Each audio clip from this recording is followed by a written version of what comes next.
باللہ من الشیطان الرجیم بسم اللہ الرحمن الرحیم۔ پارہ 30 سورہ بینہ۔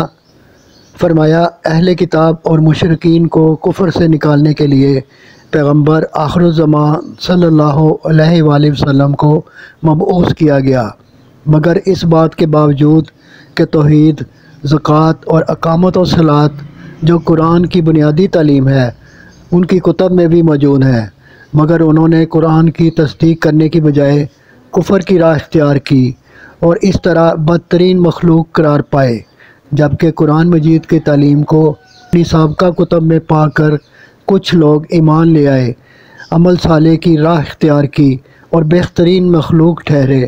انہوں نے خوف خدا سے یہ طرز عمل اپنا کر اللہ تعالیٰ کی خوشنودی حاصل کی اور جنت کے مستحق ہوئے۔ سورہ زلزال۔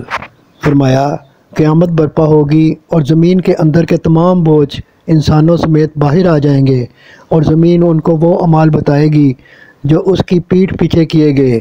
یہ اللہ کے حکم سے ہو رہا ہوگا۔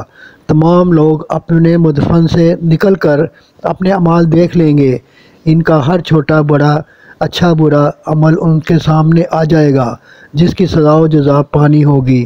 سورہ عادیات۔ جنگی گھوڑوں کی قسمیں کھا کر فرمایا کہ دیکھو یہ اپنے مالک کے کتنے وفادار جان نثار ہیں کہ اس کے اشارے پر دوڑتے ہانپتے گرد و غبار سے ہٹے میدان جنگ میں گھس جاتے ہیں، مگر انسان ہے کہ ناشکرا ہے اور مال سے محبت کرتا ہے۔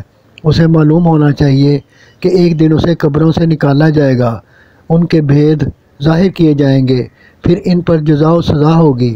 صدق اللہ العظیم۔